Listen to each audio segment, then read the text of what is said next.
When a chainsaw-wielding HOA tyrant targets my beloved oak, I never expected a dramatic showdown that would leave my suburban nightmare turned into an uproarious tale of poetic justice.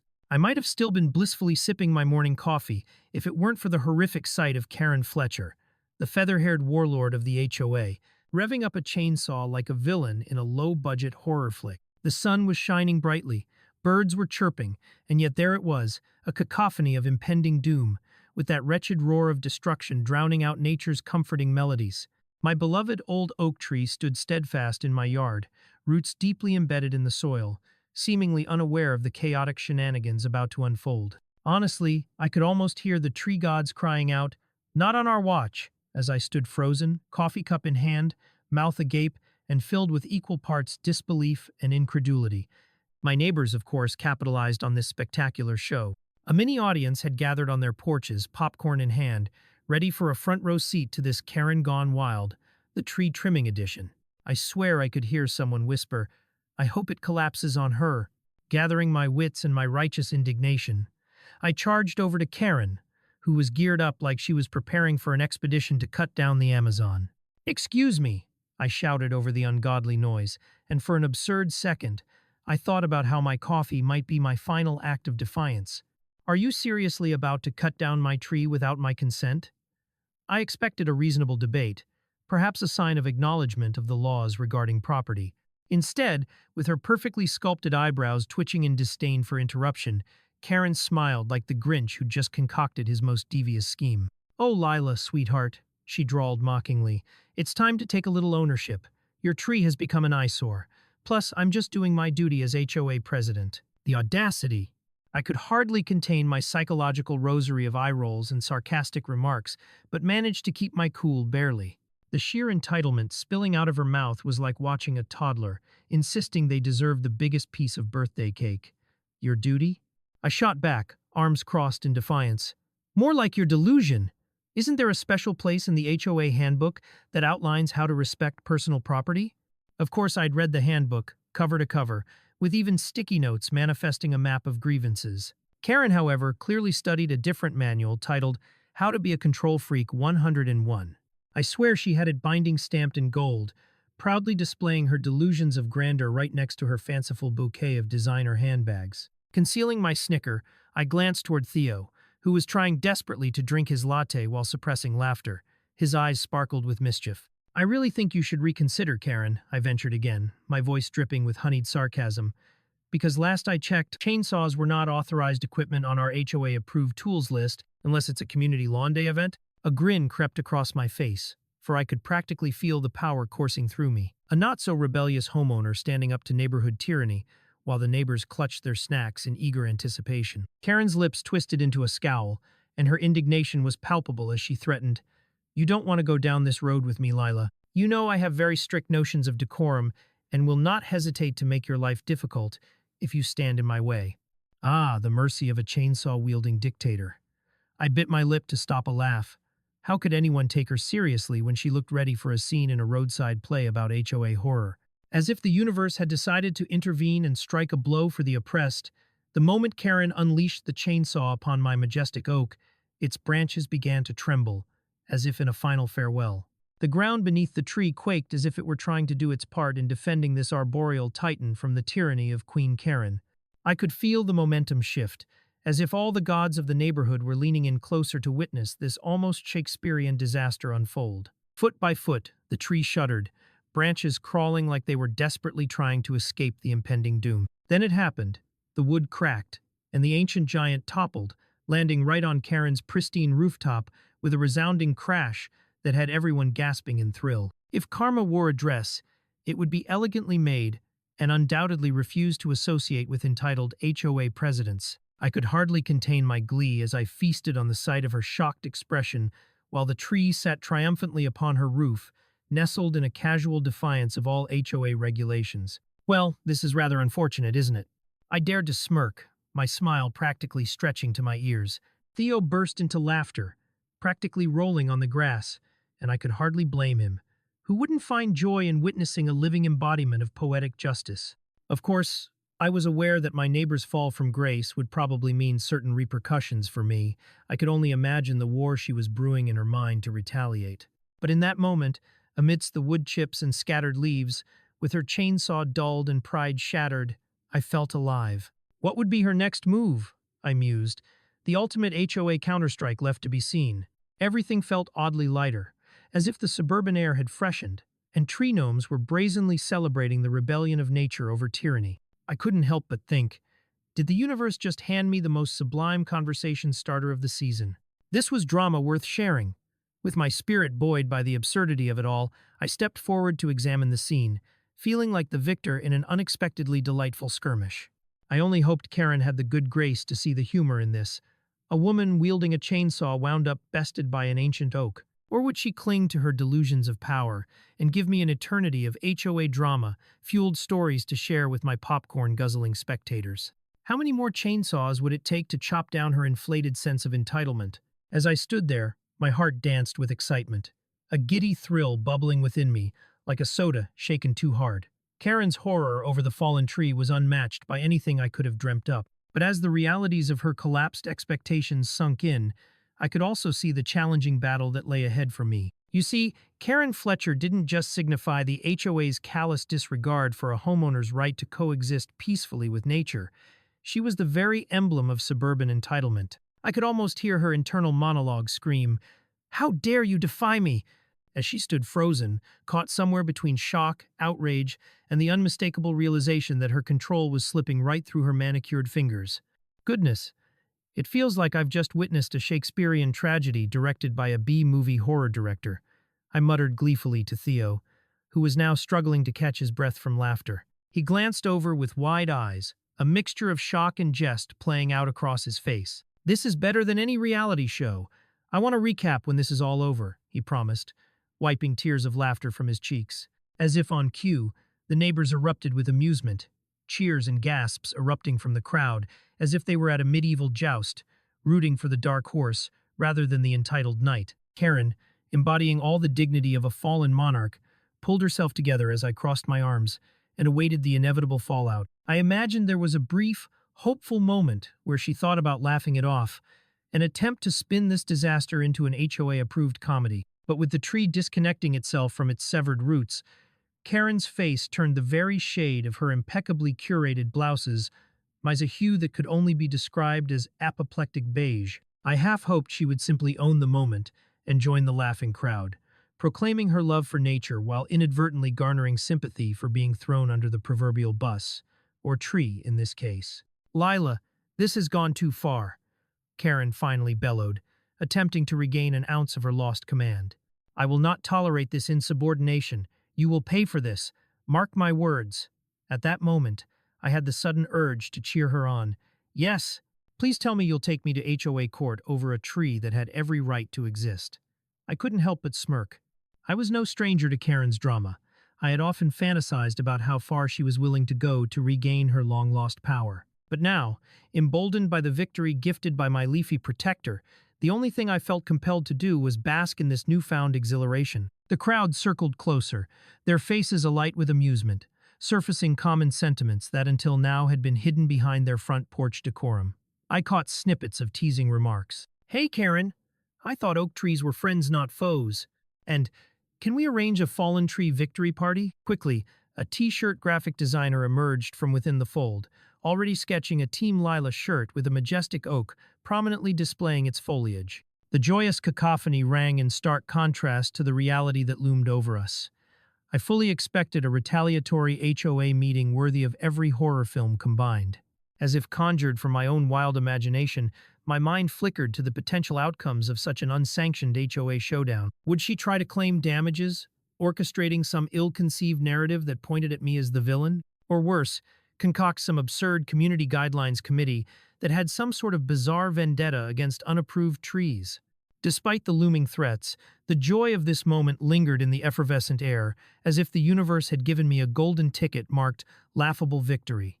I resolved to enjoy this strange, uproarious triumph for all its glory, before returning to the chaos and absurdity that awaited me. And just when I thought the moment couldn't get any more delightfully surreal, a low rumble echoed through the neighborhood. A neighbor's dog, inspired by the frustration of being ignored throughout this whole fiasco, let out a heroic bark as if to assert that he, too, would not let Karen Fletcher have her way. Suddenly, the entire scene felt comedic, like a spoof of suburban life taken to its height. Here I was, an accidental freedom fighter in my own right, dealing with a chainsaw-toting HOA president who was now reduced to an over-embroidered caricature of suburban oppression. Would this be the moment where I would become the heroine of my neighborhood, the woman who fought back against pretentious lawn tyranny? As the excitement began to settle, I glanced at Theo, who had a starry-eyed look of admiration mixed with utter amusement. "What's next for you, Lila? Fighting HOA grievances with true valiant spirit," he mused jokingly, as if plotting my next series of heroic deeds. "I'm just glad to have a front-row seat to this epic saga. The world needs more chaotic adventures like this. Please." So, as Karen Fletcher fumed and the audience marveled, I couldn't help but wonder, what's the next absurd chapter in this OA saga? Would I be heralded as a neighborhood hero, or would it fizzle into the background of absurdity? The lines were drawn, and my heart raced at the thought of the possibilities ahead. What chaos awaited? It was then that I noticed Karen was scanning the crowd like a shipwrecked survivor searching for a life raft. At first it was intriguing. There she stood, a platinum-blonde beacon of dismay, among a sea of amused neighbors, each one secretly amused by her predicament. I couldn't help but imagine a reality show tagline, "Watch out for the HOA queen when her crown gets knocked askew." But as her eyes landed on me, simmering with the sort of rage one only sees in unnaturally concentrated doses, I felt a twinge of adrenaline. The theater of suburban defense was ramping up. Would I need to prepare for verbal sparring in the world's most boring courtroom? Or would there be an impromptu HOA council meeting at precariously close quarters? "Lila, you've crossed a line that simply shouldn't be crossed," she blurted out, her voice dripping with faux severity. "You think this is funny? Perhaps you'd like to join it at the next neighborhood watch." "Oh, absolutely. Count me in," I blurted back, an unintentional parody of her catastrophic earnestness. "Just let me know when the Karen Chronicles episode airs. I'd love to watch my ratings climb." My wit hung in the air like an oversized umbrella in a rainstorm. What was she going to do? Report me to the HOA for giving her sass? The absurdity of the situation made even the trees around us seem to chuckle. And then, from the back of the crowd, I spotted someone raising a phone high, the undeniable glint of a camera capturing this entire fiasco for posterity. It felt as though a pivotal moment had arrived. "Hey, Karen!" someone shouted through the laughter. "Why don't you just offer Lila back her tree instead of threats?" A ripple of giggles surged through the onlookers, waving my way like a well-timed punchline. The sheer delight of the moment illuminated my heart with hope and disbelief. Perhaps I wasn't alone in this fight against absurdity after all. We weren't just bystanders. This was guerrilla warfare at its most delightful. Then chaos erupted when one particular neighbor, bless her gumption, woefully attempted to chant "Team Lila," while the others else enthusiastically joined in, a ragtag chorus that echoed the backbone of rebellion against Karen's tyrannical regime. Meanwhile, Theo bumped my shoulder forcefully, clearly uncontrollable with laughter. "This is going to make the HOA newsletter for sure. They can't pay for publicity like this. Who even reads that newsletter anyway?" The golden RV of governance that should have been careening off a cliff just rolled right up to my home and parked itself. The entertainment committee was officially in session. As the revelry blurred the outlines of suburban monotony, I found myself thinking back on how easily the tides had changed. It had all begun with an unauthorized trimming, and yet here we stood, embracing rebellion and irony while being aware of the delightful absurdities surrounding us. With my heart pounding in rhythm with my laughter, I contemplated my next strategic move. How should I weave this into a narrative? A tale worthy of my own designer tea, perhaps. Heroine of the neighborhood might just fit nice and snug. The only thing left for me was to bask in this appreciation from my neighbors and relish Karen's slow, simmering meltdown. "Excuse me, did you hear all that ruckus?" Another neighbor, an affable retiree, chimed in, shaking her head in bemused disbelief. "It's not as if we have an annual crosscut competition to resolve property disputes." Chuckles followed as we all simultaneously leaned in to stare at our now fallen tree martyr. Suddenly, my heart skipped as I whipped my phone out, capturing the event from every angle. This was not merely a moment to uphold. This was a full-blown viral moment waiting to erupt. The Instagram possibilities were infinite. Would I film a live stream of my victory dance? "What are you doing?" Theo asked, nearly doubling over with laughter. "Don't tell me you're going to post a cut-down meme?" As I wrestled with the potential of my soon-to-go viral footage, A sense of triumph surged through my veins like sugar on a wild roller coaster. You know, I said to Theo, if this moment teaches us anything, it's that trees hold more power than even the strangest HOA meetings. My smirk widened. I was ready to unleash a digital storm onto the HOA as comedic homage. The universe seemed ripe for meme-making. I could practically hear them fizzling to life in the background. Jokes about the fallen tree were already sprouting. And dare I say, I was the cheeky cultivator watering them. But just as my mind was racing with imaginative snippets of future social media glory, Karen decided it was time for round two. She scoffed and narrowed her eyes, her mouth twisting into that particularly furious pout I'd become all too familiar with. "This isn't over, Lila. You will pay dearly for this." I couldn't help but snicker at her melodramatic entrance to what could only become a glorious sequel to our ongoing neighborhood saga. Oh, I could already envision the bloom of a brand new Karen versus Lila saga ready to unfold, one chapter revolving entirely around the fallen tree and its aftermath. What would she come up with next? Would it be a symbolic tree rebellion? This battle was far from over. It was just warming up. With the crowd still buzzing like a swarm of hyperactive bees, I realized that I had unwittingly ignited a small revolution in our sleepy little suburb. The heady mix of laughter and disbelief filled the air as I took a moment to revel in the joy of the unexpected chaos that had flooded my wholesome street. "Timber indeed!"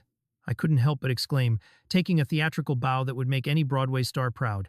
The ladies in the back applauded, their faces lighting up with joy, while a few dads filled cups with, presumably, lemonade. Kudos to parental resilience amidst insanity. As I lifted my arms in triumph, I felt like the unofficial victor in a game no one knew was being played. A delightful battle against the tyrant queen of our HOA. Would this become my legacy? The Great Tree Snafu of 2023? What an ideal chapter for a memoir. As my victorious fervor danced through my veins, Karen's expression contorted into a kaleidoscope of incredulity, rage, and dread, an artistically tragic sight to behold.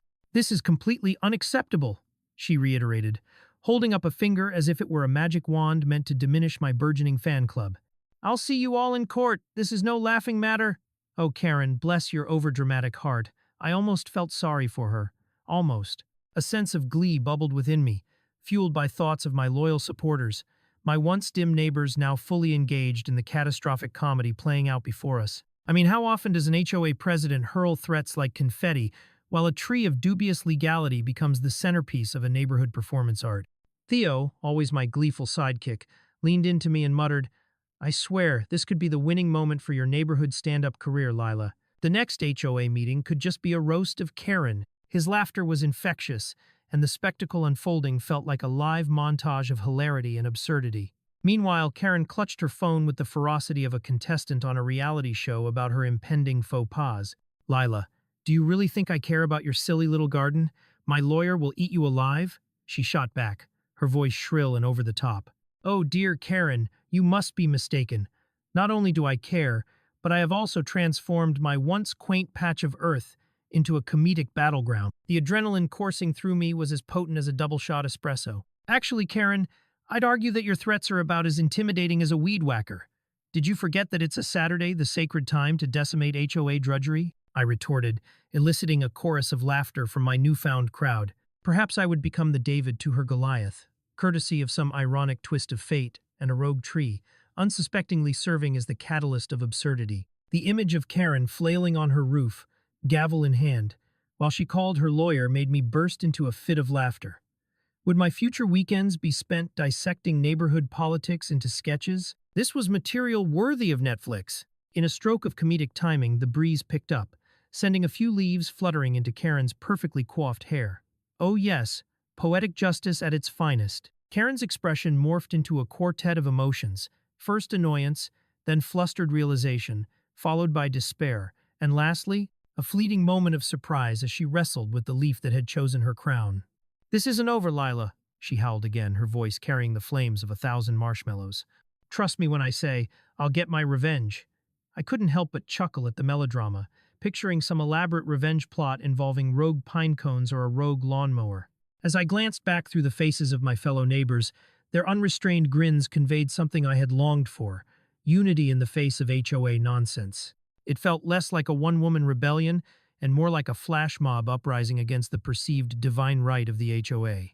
With Theo still laughing conspiratorially beside me, I knew our small community was cultivating courage, one ridiculous episode at a time. Each shout of Team Lila ignited a proud certainty within me. Together we could stand up to the gold-tasseled tyranny of Karen Fletcher. "We shall rise one chainsaw at a time," I proclaimed dramatically, with a flair that could rival any opera diva, and the crowd roared in agreement, growing wilder with enthusiasm. Suddenly I pulled out my phone to capture the madness swirling around me. Social media glory was mere moments away. I snapped videos of my spirited allies chanting while giggling uncontrollably. Here we were, a thriving bubble of collective defiance, all born from a single tree's untimely demise. But as I looked back toward the epicenter of the hullabaloo, it struck me, the humor of it all was too great to let vanish into the ether of evening gossip. Would Karen retaliate with an HOA rule against excessive tree antics?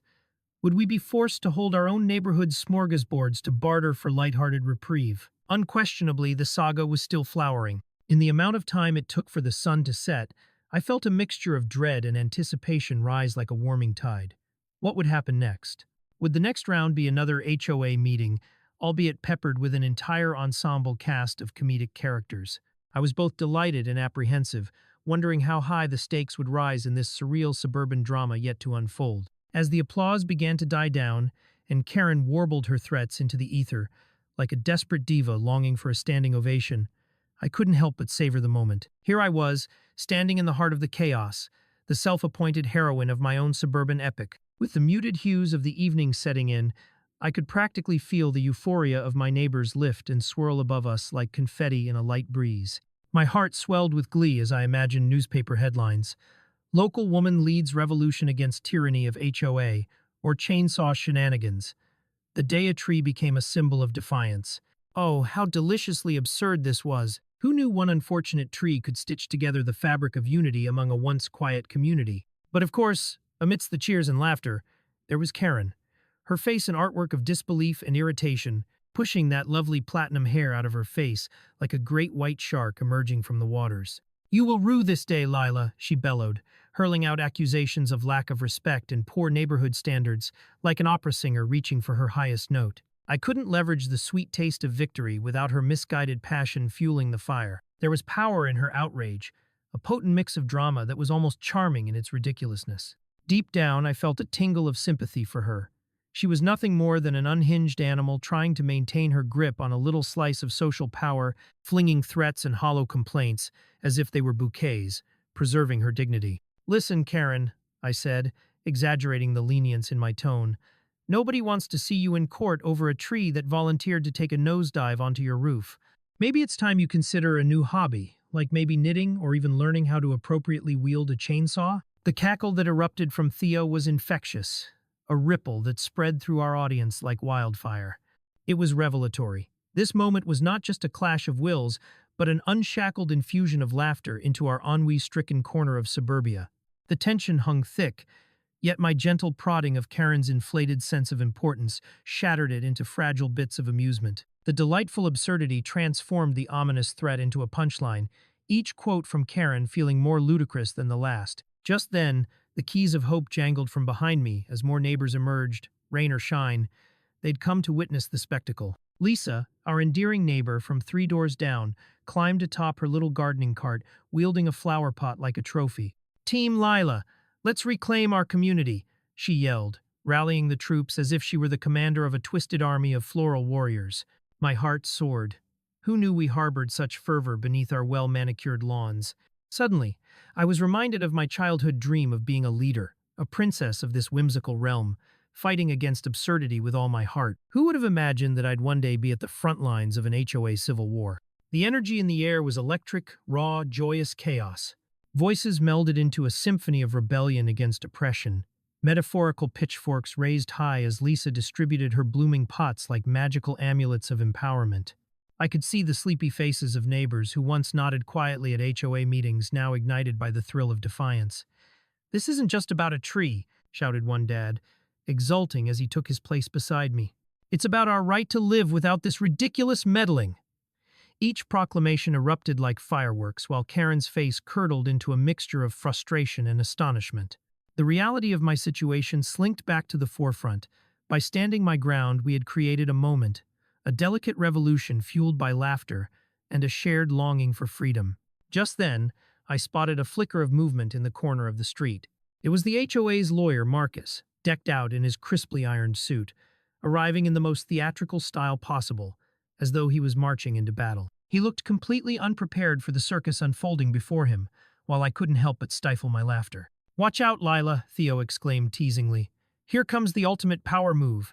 But rather than cower, something darkly comedic sparked within me. I felt like I was standing on the precipice of an epic standoff. "Don't you all worry. The kingdom of our little suburb is in safe hands. We just need to make sure the right branches stay intact," I chortled, the laughter spiraling wildly around me. The bright sun dipped below the horizon as the soulful giggles morphed into spontaneous chants of Team Lila. The collective roar of camaraderie swept through me, so powerful it flickered off one of my Lego blocks of day-to-day life. Could my mere existence, a garden-plotting graphic designer, unearth the buried spirit waiting to spring forth in my fellow residents? Could we truly take down the titan of tyranny that Karen embodied? It felt surreal. Yet just as I began to daydream of local fame, I realized that the momentary triumph could be fleeting. I could almost hear the gears spinning in Karen's head as she plotted her next move. The warrior princess of suburban oppression, scorned by misfortune. "What if we band together, creating a synergetic force of homespun equality?" I hollered, feeling the collective energy gushing from my heart like a ray of serendipity. "Together we can embrace the chaos and make it our own, one laugh at a time." The crowd erupted, their laughter blending with their resonance, carving hope into the fabric of an otherwise dull neighborhood. Would this farce serve as the launching pad for our own little microcosm of rebellion against HOA nonsense? As this absurd saga continued to bloom into something grander than one renegade tree, I couldn't help but wonder, how far would this unexpected uprising take us? Would I be brave enough to lead us into this new dawn of HOA freedom? The crowd was buzzing with excitement, the spirit of rebellion swirling around us like a caffeinated tornado. I stood there, an unassuming graphic designer turned activist, feeling the weight of the moment press against my chest in an exhilarating way. My half-hearted thought of a mundane evening was now rendered obsolete, replaced by a chaotic symphony of resilience, laughter, and garden pots brandished like shields. Theo slid next to me, his Hawaiian shirt contrasting vividly with the drama unfolding like a circus act, whispering, "I never thought HOA politics could be this thrilling. Are we really doing this?" I glanced at him, my eyes wide with mischief. "Oh, we're not just doing this, my friend. We're staging an epic saga that shall be told through the ages." As I feasted on the moment, Karen, with her jaw tightly clenched and fingers curling like an overripe banana, hovered alpha-like, casting shadows on my grassroots glory. "This is an embarrassment, Lila. What do you think will happen when the town finds out?" Her voice screeched through the air like a banshee in a karaoke bar, and the collective laughter of our neighbors echoed back, mingling with uproarious applause. In that jubilant din, I could practically taste the bittersweet flavor of victory and impending chaos. But Karen, oh sweet, oblivious Karen, was merely pouring gas onto the metaphorical fire. I donned my imaginary crown, sight steady on her. Can we all just agree that embarrassment might actually come from chainsaw-wielding campfire stories gone wrong? Because if that's the case, I think you're leading the show, sweetheart. My former friends and enemies swelled into one group of ruffled warriors, their faces plastered with growing excitement and a hint of vindictive delight. The costume of social decorum began to unravel right before my eyes, revealing a delightful tapestry woven with spontaneity and community spirit. Neighbors stepped forward, stating their grievances against Karen like brave knights reading out their laundry lists. "Unfair fines, arbitrary rules. You still owe me 3 cupcakes from last year's block party." As much as I relished these bold declarations, there was a tinge of fear that constricted my heart like a too-tight sweater. What if this joyful experience unexpectedly turned into a riotous melee, sending a horde of determined suburbanites charging into battle on the first mismanaged gopher mound? But the triumphant impulse had stoked my courage, and I could hear the roar returning inside me, beckoning me forth. A wave of laughter made its way through the crowd, finding its peak as Marcus, our professional legal expert, stepped forward, confusion painting his composed features. "Impressive showing, Lila," he said, barely keeping a straight face. "But I'm afraid this gathering isn't quite sanctioned under the bylaws of the HOA." I raised an eyebrow and quirked my lips into a smirk. "Sanctioned? Oh, Marcus, Surely the power of the collective can override the dizzying realms of bylaws. Look at this spirited gathering of brave souls. Surely they deserve at least a mention in our next HOA newsletter. Mr. Chainsaw versus the blooming uprising has a nice ring to it, don't you think? The laughter echoed again, swelling and bursting at its seams, and for a split second, it felt like the universe aligned perfectly in favor of the underdog. I tasted victory on the tip of my tongue, and it was both sweet and tantalizing. Suddenly, Karen's voice pierced through the mirth like a vengeful banshee rising from a 1960s horror flick. You're all being manipulated. This isn't about Lila. This is about compliance and maintaining property value, the crowd murmured, uncertainty flickering through it like the chilling wind of fall.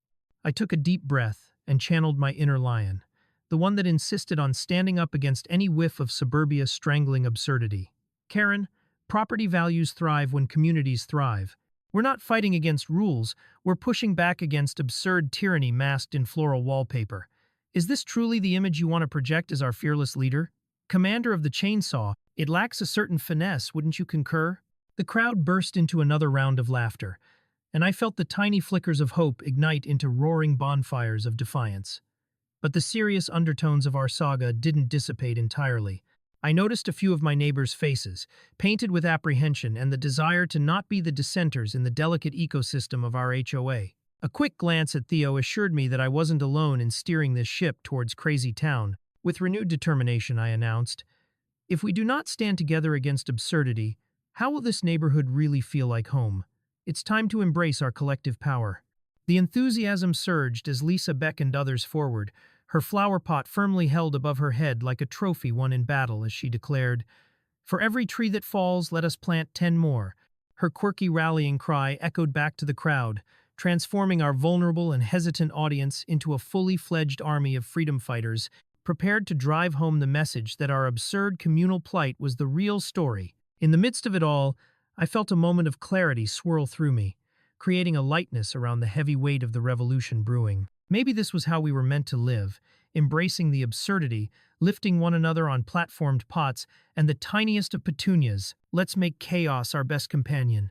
Let's redefine our suburban existence, I yelled, and the crowd erupted again, laughter blooming amidst seriously hopeful giggles. Could it be that Lila versus Karen, the epic saga of suburban dilemmas, would not only become my life story, but a pivotal chapter in the larger narrative of our neighborhood? I could hardly process what was happening, my heart charged with exhilarating adrenaline and laughter as we flooded forth, ready to redefine regulations that had suffocated our spirits for way too long. What exhilarating journey lay ahead of us? The promise of adventure loomed large. The uproarious camaraderie woven around us seemed to spark something transformative, and before I knew it, I became the unwitting leader of a movement forged in the fires of outrage, mashed together with the absurdity of HOA politics. Peering over the assembled crowd, I noticed the familiar faces of neighbors emboldened by laughter, each one now determined to sweep aside Karen's overreaching reign of terror. Even Mrs. Thompson, who usually clutched her yardstick like a shield, had traded it in for a pot of geraniums, waving them as she shouted catchy chants. "No chainsaws in our yards! Stop the madness near our guard!" The energy surged, pulsating like a heartbeat of rebellion, and moments later, it was no longer just about my beloved tree, but about taking a stand against the pervasive entitlement that tried to smother our community spirit under layers of snobbery and chainsaw oil. As our little protest blossomed, Karen's face turned the shade of a not-so-subtle raspberry, a visual hyperbole of rage seeping out of her polished exterior. "This is outrageous!" she screamed, waving her hands like a hyperactive conductor overseeing the world's worst symphony. "You'll all regret this. My lawyer will be hearing about this little gathering, and your insubordination will be brought to justice." I couldn't help but suppress a chuckle. Her justice sounded a little too much like someone zigzagging between manicured hedges, terrified of losing the tight grip on her little kingdom. "Oh, Karen!" I shot back, sparking another wave of laughter from the crowd. "You do understand we're in a neighborhood, not a courtroom, right? Besides, your lawyer probably needs more involved cases than a tree incident." I basked in the invigorating thrill of the moment as she stormed away, a whirlwind of designer pants disappearing into her ultra-manicured abode, furious and defeated like the main villain in a cartoon. But just when things seemed gloriously straightforward, a siren rang through the air, my joyous battle cries abruptly interrupted by the unmistakable sound of sirens approaching. The dominoes of chaos gathered briskly, and I realized, with a rush of dread, that our peaceful, fervent protest was about to collide spectacularly with the local police department, who apparently were not benefiting from this suburban theater of the absurd. "Oh no," I whispered, glancing at Theo, whose face had morphed into an uneasy blend of amusement and apprehension as we witnessed an actual squad car pull into our cul-de-sac. This unexpected plot twist threw a shimmery veil of absurdity over what was supposed to be a heartfelt rally, and I wondered, would we be arrested for waving around decorative flower pots? Would we make national news as the flower pot felons of suburbia? As the police officers emerged, they seemed genuinely perplexed, staring at the ruckus that matched the fervor of a Saturday night football game. Hey folks, what seems to be the problem?" one of them said, glancing from flower pot to raised fists with bewilderment. In true "I'm a suburban warrior" fashion, I seized the moment, stepping forward to explain our delightful scene, waving an impromptu display of geraniums and valiantly declaring, "Officer, we are not merely protesting, we are establishing a lush utopia against tyranny." The laughter from my neighbors was audacious, spiraling higher as I launched into a captivating tale of a tree dispute morphing into an insurrection of neighborly camaraderie, embodying a movement for change amongst the ruthless clutch of our beloved HOA. For a moment, time ceased, and the officers exchanged glances, wrestling between their training and the absurdity standing before them, with no criminal act in sight except maybe a sprinkling of too much enthusiasm. With laughter swirling about, it dawned on me that even the officers, despite their rigid uniforms, couldn't help but expand their lips into reluctant grins. "Well, as long as no one's real chainsaws are involved," one of them said with a chuckle, "we can all agree the neighborhood trees are probably safer than they've ever been." It felt as if I'd just lured them into the surreal play unfolding, entrapping them in our noble cause. The ridiculous imagery of police officers advocating for tree preservation brought forth a newfound sense of unity, seasoning our rebellion with an unexpected flavor of delightful absurdity. I pivoted back toward the crowd, rallying their spirits to instigate more cheer as I announced, "Join me in celebrating this new age of rebellion. No more chainsaw-wielding HOA presidents." The crowd erupted once again, filling the air with hope and lighthearted hilarity, our invigorated spirits shimmering with camaraderie at the very notion of ridiculousness battling authority. As the sun began to dip below the horizon, painting the sky in shades of cotton candy beyond what I could believe, I fully grasped what had transformed from that fateful HOA meeting. We were not just fighting against arbitrary rules donned in floral wallpaper, we were resurrecting our sense of community. The energy coursing through us was undeniable, a lively phoenix fighting to rise above the ashes of suburban oppression. Theo, ever my ally, jabbed a finger skyward as he cried out that we must plant a new tree, a living monument symbolizing our triumph in the face of tyranny. The neighbors quickly sprang into action, digging up soil, sharing stories, and erupting with laughter as we planned the future of our vibrant neighborhood together. A rebellion gone right, one flower pot and geranium at a time. In that perfect sunset glow, I felt invulnerable and empowered, the laughter of my neighbors weaving around me like a warm security blanket, protecting me from the absurdities lurking just outside our vibrant garden of defiance. I raised my arms above my head, clutching my new flower pot trophy as Theo stepped beside me, wilder spirits on our sleeve, and I relished the moment. Long live the flower pots, long live the trees, and long live the spirit of community. I chanted, accompanied by my neighbors, syncing our laughter with infinite echoes of joy. Who knew my humble backyard would become the epicenter of this quirky suburban saga, turning a battle over a tree into a vibrant riot of shared laughter and unyielding tenacity. As victorious neighborhoods burgeoned around us, a connect-the-dots image of hope sprouted in my chest. Would this be the dawn of a new HOA norm?